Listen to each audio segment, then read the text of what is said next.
금요일 7교시 수업하려니까 막막하다 얘들아. 너네 힘들지? 네. 아닙니다. 너네 힘든 거 내가 느끼지 않게 해주겠니? 네.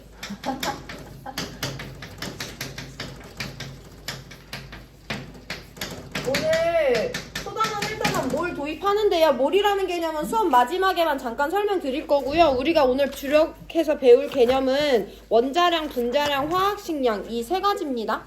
원자량이라는 개념, 분자량, 그리고 화학식량이란 용어들을 모두 다 처음 들어볼 텐데요. 일단 그 내용들에 익숙해지셔야지 다음 시간 수업 따라올 수 있으니까 잘 들어보시고, 일단 원자량이라는 것은 그 개념을 이해하는 게 사실 문제 풀 때 필요하지 않아. 문제 풀 때는 원자량이라는 숫자 값만 활용할 수 있으면 되는데요. 그래도 우리가 이해를 아예 안 하고 넘어갈 수는 없으니까 이해할 수 있는 선에서 이해 한번 해볼 거고요. 원자량을 이해하는데 가장 중요한 단계는 뭐냐면 원자량이라는 개념이 출현하게 된 배경을 이해하는 것이 중요해요. 그 배경이 뭐 어려운 건 아니고 같이 한번 교과서 읽어볼게요. 원자량. 원자의 질량은 매우 작아서 원자 한 개의 질량을 직접 측정할 수 없고 실제의 값을 그대로 사용하는 것도 불편하다. 따라서 특정 원자의 질량을 기준으로 다른 원자의 질량이 그 기준 원자 질량의 몇 배인가를 나타내는 상대적인 질량을 사용한다. 이러한, 여기부터 밑줄 칩니다. 오늘 첫 번째 개념 도입이에요. 상대적인 질량값을 원자량이라고 하면 이때 질량수가 12짜리 탄소의 원자량을 12로 정하여 기준으로 삼는다까지 밑줄.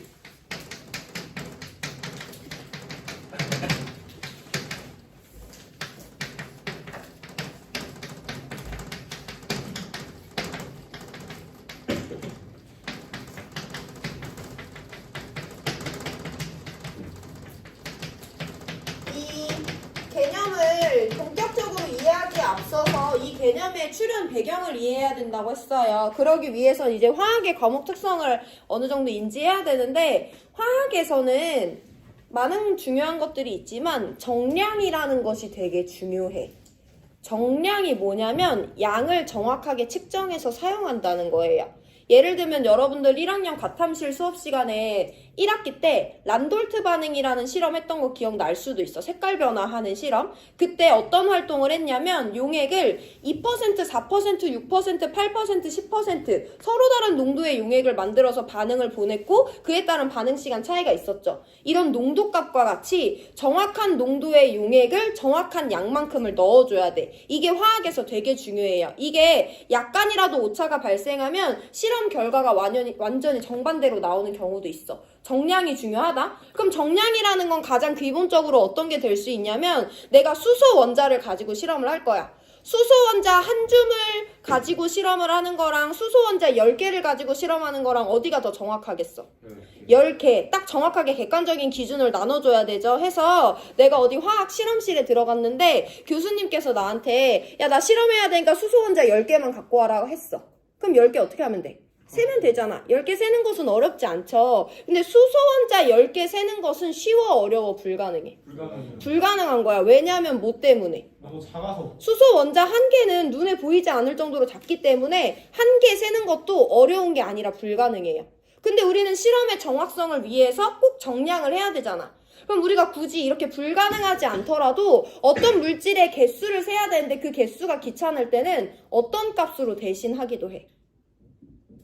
예를 들어서 내가 이만한 사탕을 몇 개 세야 되냐면 1000알을 세야 돼. 1000개를 세야 돼. 근데 1000개 세는 거 쉬워, 어려워, 귀찮아? 귀찮아요. 어렵고 귀찮잖아요. 그래서 내가 얘 1000개를 조금 빠르게 세려고 해. 그럼 어떤 방법이 있을까? 곱하기. 그람수, 질량 곱해주면 되는 거죠. 예를 들어 내가 얘 1000개를 세야 돼. 근데 얘 한 개의 질량을 세보니까 얘는 2g이래, 한 알에. 그럼 내가 사탕 몇 개 세야 되니까? 1000개 세야 되니까 사탕을 1000개를 계속 세고 있는 것이 아니라 질량계에다가 사탕을 부어. 언제가 될 때까지? 2000g이 될 때까지 세면 이 안에 사탕이 1000알이 포함되어 있다는 걸 우리가 알 수 있잖아요. 해서 이 다음 시간에도 계속 나오지만 이 단원에선 질량이라는 개념이 계속 나올 수밖에 없는 게 원자와 분자와 같은 작은 입자를 정량하는 것이 중요한데 걔네들은 작아서 셀 수가 없어. 그래서 개수 단위로 걔네들을 셀 수 없어요. 근데 나는 10개, 100개, 1000개 얘 딱 정확한 양을 사용해야 된단 말이야. 근데 얘네들은 세기 어려우니까 무슨 단위를 사용한다? 질량의 개념을 이용해서 정량을 해야 되는 거예요. 일단 이 개념이 도입이 돼야 됩니다. 자, 그러면 나 이제 원자 눈에 보이지 않을 정도로 작기 때문에 세기는 어려워. 근데 교수님이 나한테 수소 원자 10개를 가져오라고 했어. 그럼 셀 수 없으니까 누구로 우리가 정량하기로 했어?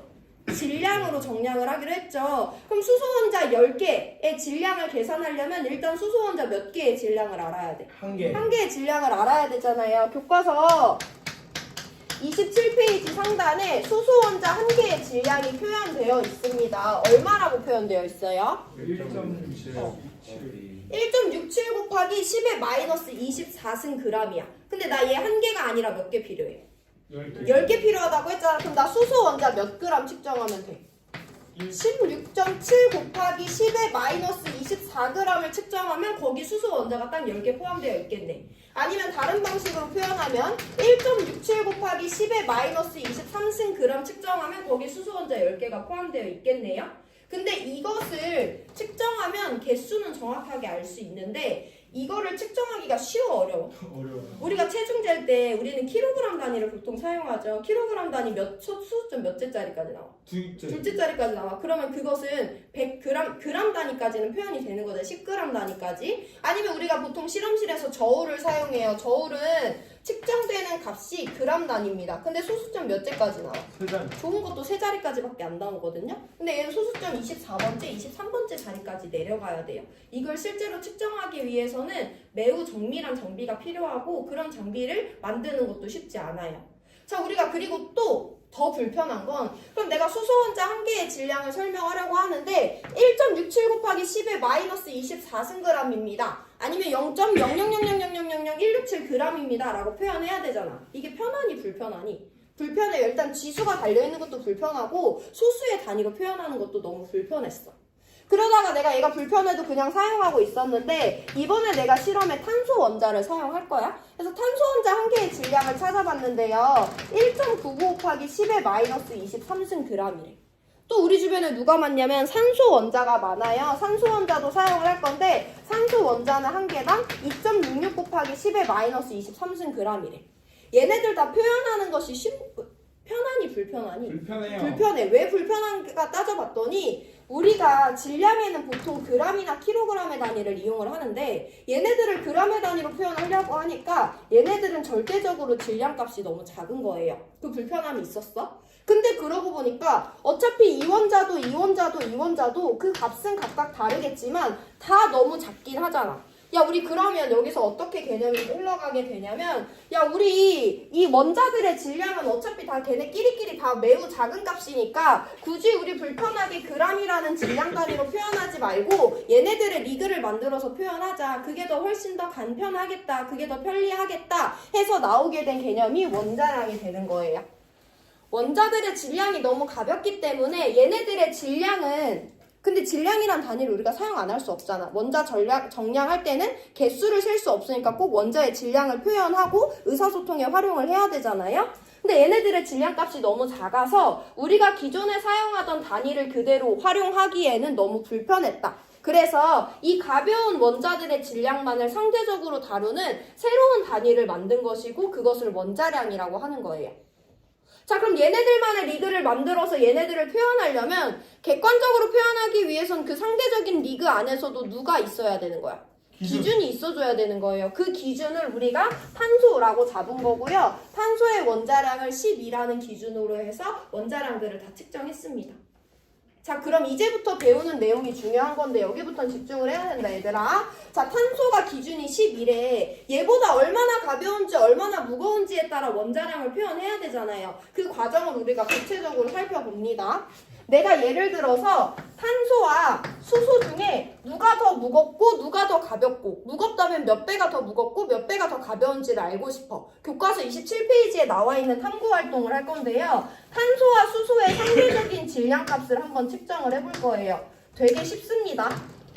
자, 여기는 탄소 원자만 넣어줄 거고요. 여기는 수소 원자만 넣어줄 거예요. 해서 얘네들의 상대적인 질량을 측정해. 상대적이라는 건 쉽게 누가 더 무겁냐를 따져야 된다는 거잖아. 여기다 탄소를 넣고 여기다 수소를 넣고 그 중심, 무게 중심이 양쪽이 똑같은 수평일 때를 찾아볼 건데 탄소 원자가 여기 하나 있을 때 여기에 수소 원자가 몇 개가 들어가야 되냐면 12개가 들어갈 때 얘네들 무게 그 양팔저울의 수평이 딱 맞았대요. 이걸 이해하시면 됩니다. 탄소랑 수소의 상대적인 질량, 그러니까 누가 더 무거운지가 내가 궁금했던 거야. 그래서 왼쪽에는 탄소만 넣고 오른쪽에는 수소만 넣고 빼고 과정을 반복하면서 이 저울이 수평이 되는 지점을 찾았어요. 그랬더니 탄소 원자는 1개 들어있을 때 수소 원자가 12개 들어있을 때 저울의 수평이 맞는 거야. 그러면 생각을 해볼게요. 얘랑 얘의 질량이 똑같다는 거잖아.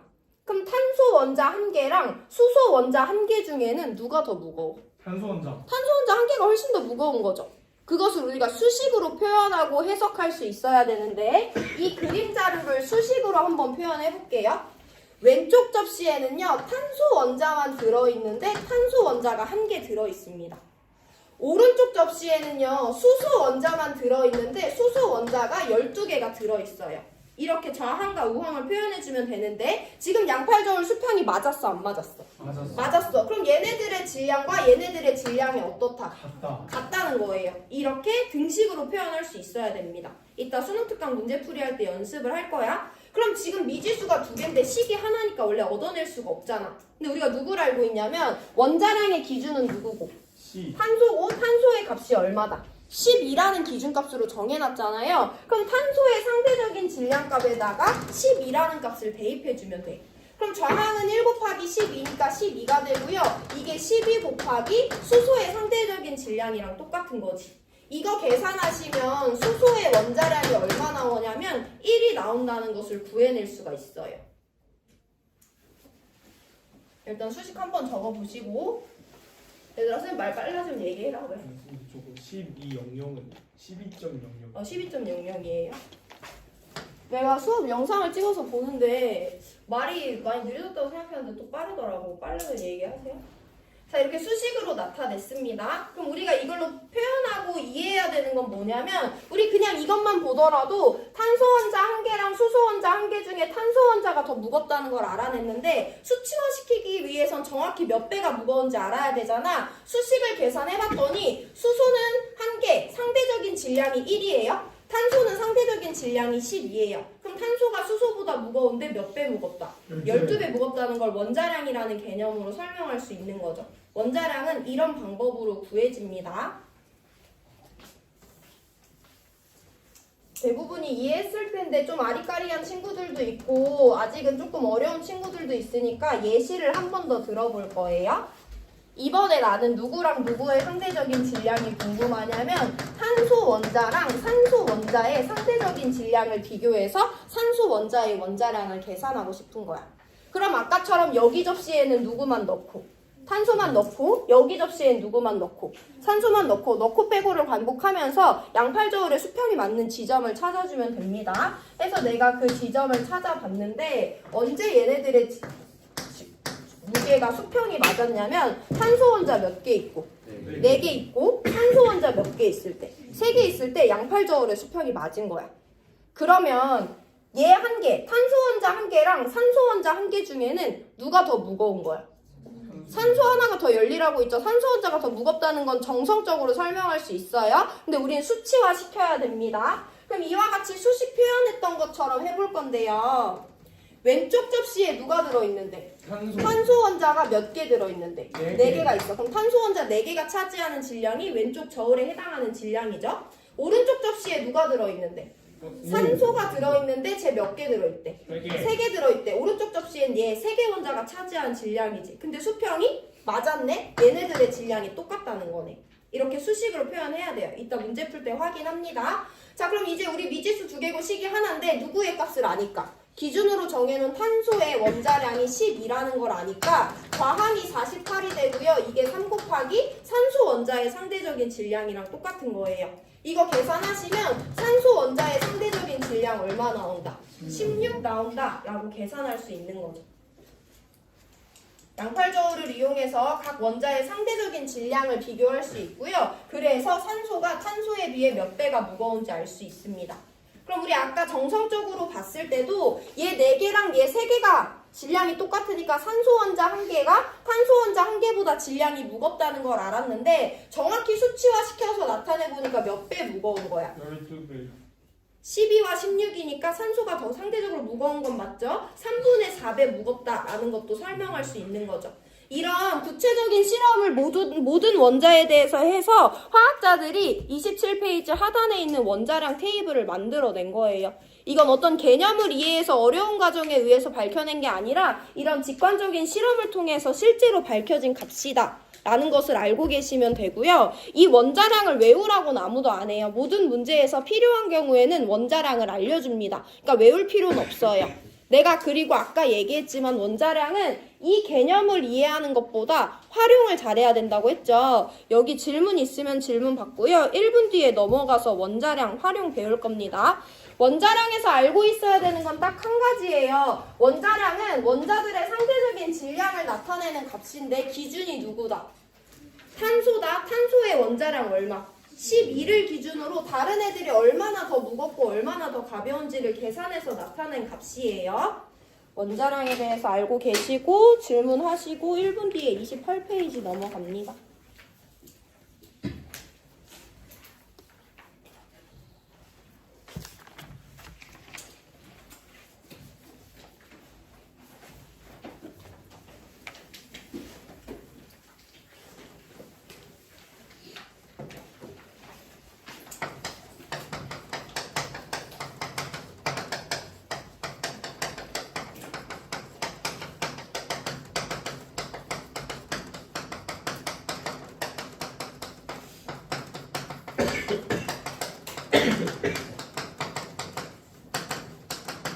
질문 없는 것 같으니까 교과서 28페이지 넘어가서 밑줄 먼저 치고 개념 학습합니다. 일단 밑줄 없이 읽을게요. 분자는 원자들이 결합하여 이루어지므로 원자량을 이용하면 분자의 상대적인 질량인 분자량을 구할 수 있대. 여기부터 밑줄. 분자량은 분자를 구성하는 모든 원자들의 원자량을 합한 값이다. 제일 밑에서 네 번째 줄 밑줄 한번 칠게요. 어떤 물질의 화학식을 이루는 각 원자의 원자량의 합을 화학식량이라고 한다. 이렇게 두 가지를 추가적으로 배우고 문제풀이 들어갈 거예요. 자, 원자량이든 분자량이든 화학식량이든 얘네들은 다 똑같아. 그 작은 입자들의 상대적인 질량을 나타내는 개념인 거야. 원자량은 원자의 상대적인 질량을 나타내는 거고요. 분자는 분자의 상대적인 질량을 나타내는 거야. 예를 들어서 우리가 어떤 게 분자인지 구별하진 않아도 되는데 여기 어떤 분자가 있냐면 CO2라는 분자가 있다고 문제에서 제시해줬어. CO2는 분자라는 거야. 그럼 얘는 어떤 애들로 이루어졌냐면 이따가 연습 한번 해볼 건데 아는 사람들은 대답해보세요. 얘는 탄소랑 산소 두 종류의 입자로 이루어져 있죠. 탄소 원자 몇 개 포함해? 한 개지. 우리 오른쪽 아래에 숫자를 쓰는데 1은 생략하잖아요. 산소 원자 몇 개 포함해? 두 개 포함해. 그럼 얘는 어떻게 생긴 애냐면 가운데 탄소가 양옆에 산소랑 결합하고 있는 이 분자를 이렇게 표현할 수가 있습니다. 그럼 이 분자의 상대적인 질량은 어떻게 결정되냐? 당연히 그 분자를 구성하는 원자들의 원자량을 다 합해주면 그게 이 분자의 상대적인 질량이 되는 거예요. 그럼 우리가 방금 서술했지만 CO2라는 분자의 상대적인 질량은 얘를 구성하는 원자가 누군지를 알고 그 원자들의 원자량 이 두 가지 값만 알면 쟤의 상대적인 질량을 나타낼 수 있는 거지. 탄소 하나가 11에 산소 하나가 16이래. 우리 이거 방금 배웠잖아요. 근데 쟤는 하나하나로 이루어진 게 아니라 탄소 하나, 양옆에 산소 두 개까지 붙어 있으니까 당연히 이 세 개의 합이 쟤의 상대적인 질량이 되는 거죠. 그렇게 계산해 주시면 됩니다. 그러면 우리 일단 이 CO2라는 분자를 구성하는 원자들을 서술해 볼 건데 얘는요. 탄소 원자 1개, 산소 원자 1개, 산소 원자 1개 총 3개 원자로 이루어져 있습니다. 그럼 우리 이거 첫 번째 거 해결한 거죠. 그럼 두 번째 뭐만 해주면 돼? 쟤네들의 원자량을 다 더해주면 되는 거잖아? 27페이지 하단에 표가 있죠. 탄소는 원자량 12고요. 산소는 각각 원자량이 16이 되겠습니다. 이거 계산하시면 CO2의 상대적인 질량, 즉 CO2라는 분자의 분자량은 44가 된다라고 계산할 수 있으면 돼요. 이게 우리가 문제에서 요구되는 능력이 되겠습니다. 몇 번 반복해서 연습을 해볼게요. 이번에 어떻게 생긴 분자 갖고 올 거냐면 H2O라는 분자가 있대. 그럼 그럼 얘의 상대적인 질량은 우리가 분자량이라고 불러주면 되겠죠. H2O의 분자량을 구할 거예요. 그럼 누구랑 누구를 알아야 돼? 분자를 구성하는 원자들이 누군지를 알아야 되고 걔네들의 원자량을 알아야 되잖아. H2O의 화학식을 보고 쟤를 구성하는 원자가 누군지 설명하는 것이 오늘 우리가 터득해야 되는 능력 중에 하나입니다. H2O는요. 수소 원자 몇 개? 두 개. 산소 원자 몇 개? 한 개. 해서 수소 한 개, 수소 한 개, 산소 한 개, 총 몇 개 원자로 이루어져 있다? 세 개 원자로 이루어져 있는 분자다 라고 서술하는 것이 첫 번째 필요한 능력. 그럼 두 번째 뭐 해주면 돼? 원자량 더해주면 되는 거잖아. 27페이지 표에 나와 있어요. 수소의 원자량 1이고요. 산소의 원자량 16입니다. 얘네 다 더해주면 18이라는 값이 나오거든요. 그럼 H2O의 분자량은 18이다 라고 설명할 수 있으면 되는 거죠. 두 차례 더 연습을 해볼게요. 이렇게 생긴 분자가 있대. 이 분자를 구성하는 원자 총 몇 개니 얘들아? 몇 개야? 5개죠. 탄소 몇 개? 1개, 수소 몇 개? 4개 해서 이 5개 원자로 이루어진 분자예요. 분자를 구성하는 원자를 서술할 수 있어야 됩니다. 그럼 이제 뭐 하면 돼? 원자량 더해주면 되죠. 산소는 원자량 12고요. 수소는 1이에요. 그러면 CH4의 분자량은 16이다 라고 서술할 수 있으면 됩니다. 이게 이제 어느 정도 될 것 같은데 30초 드릴 테니까 NH3의 분자량을 27페이지 아래 표를 참고해서 구해보세요. 30초만 드립니다.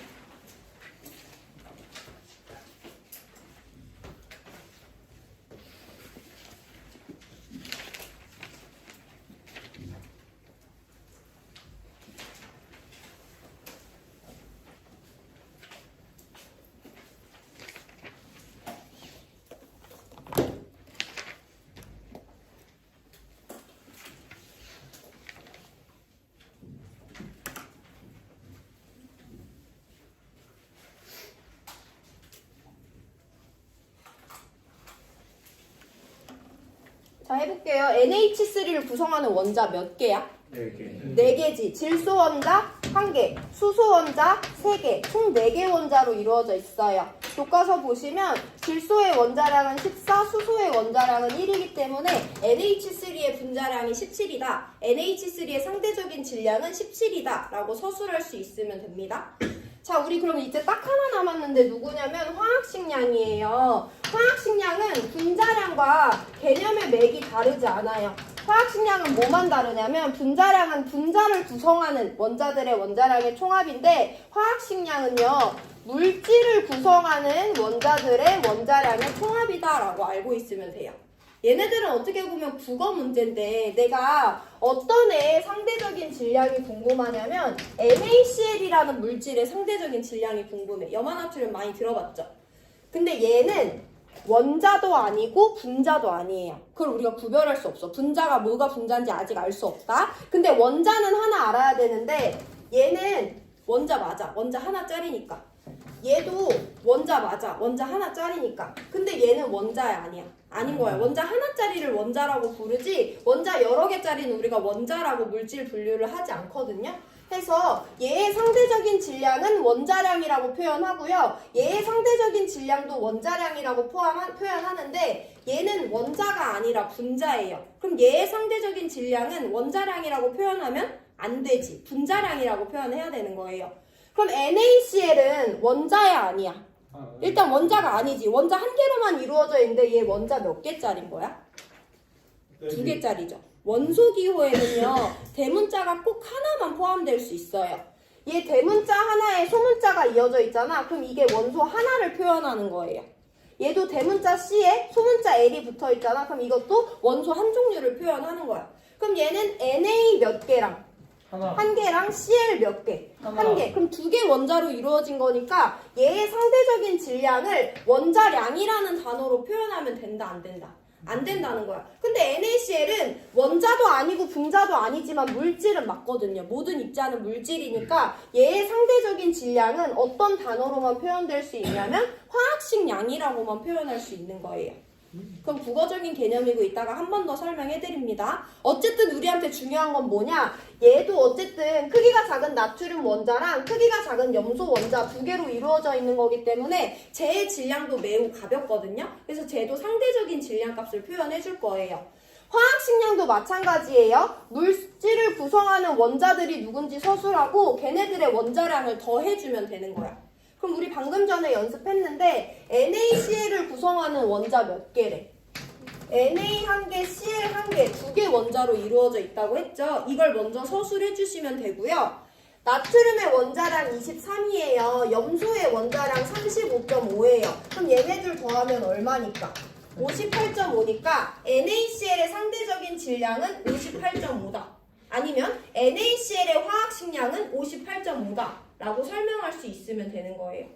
오늘 계속 상대적인 질량만 나왔는데 원자의 상대적인 질량 원자량, 분자의 상대적인 질량 분자량, 물질의 상대적인 질량 화학식량이고요. 그럼 얘네들은 어쨌든 원자 하나짜리가 아니니까 걔네들을 구성하는 원자들의 원자량을 다 더해줘야 된다라는 것까지 알고 계시면 됩니다. 그럼 포함관계 한번 살펴볼 건데요. 어쨌든 이 세상의 모든 원자와 분자는 어쨌든 물질이라는 범주에 포함되기 때문에 화학식량이 가장 큰 개념이에요. 근데 물질 안에는 원자라고 분류되는 애들도 있고요. 분자라고 분류되는 애들도 있는 거예요. 그래서 이 안에는 원자와 분자량이 서로 다르게 나타나는 거예요. 그럼 우리 한번 오늘 배운 내용 좀 연습해볼게. 탄소의 상대적인 질량은 12야. 그럼 우리가 표현할 때 탄소의 원자량은 12다 라고 표현하는 거 맞아 틀려? 맞아요. 맞아. 왜냐면 얘는 원자 하나짜리니까 얘의 상대적인 질량을 원자량이라고 표현해도 되는 거예요.